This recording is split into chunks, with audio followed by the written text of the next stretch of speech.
Today's lesson is how to hit a forehand lob. Now, when you hit a lob, because the court's so small, you don't want to try to hit over your opponent's head. You just want to try to make them play a difficult shot. Most players struggle with overheads, and so if you hit the ball up in the air, even if it makes them move back a step or two, they might hit a weaker shot off of that.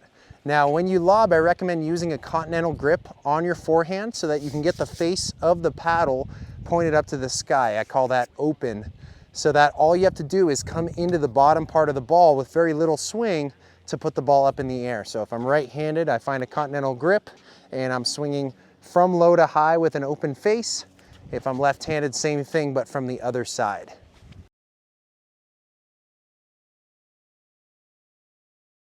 Now, in terms of height on my lob, I want to get it slightly higher than my opponent's reach. So if their paddle can reach up this high, I maybe want it 6 inches to a foot higher than that. So it creates a challenging situation for them.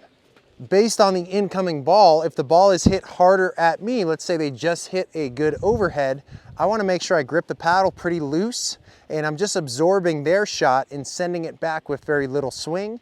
Versus if they hit a softer, slower shot, I have to apply a little more pressure to get the same result that I want.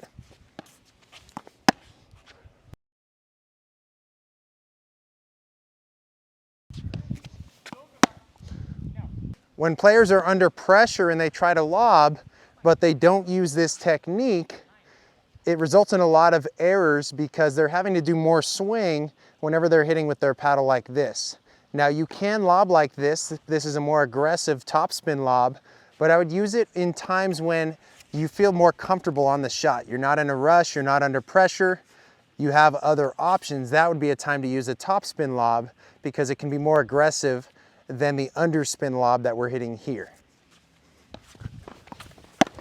The higher that I hit my lob, the more time it's going to buy me. So especially if I get put into the corner over there, I might want a lot of time to recover back into the court, so I'm gonna aim higher. Also, players struggle with a higher ball because it's coming down quickly with gravity. So play around with different heights of lobs, and sometimes even if you don't feel like you need to lob, you should lob just to see how the other team handles it.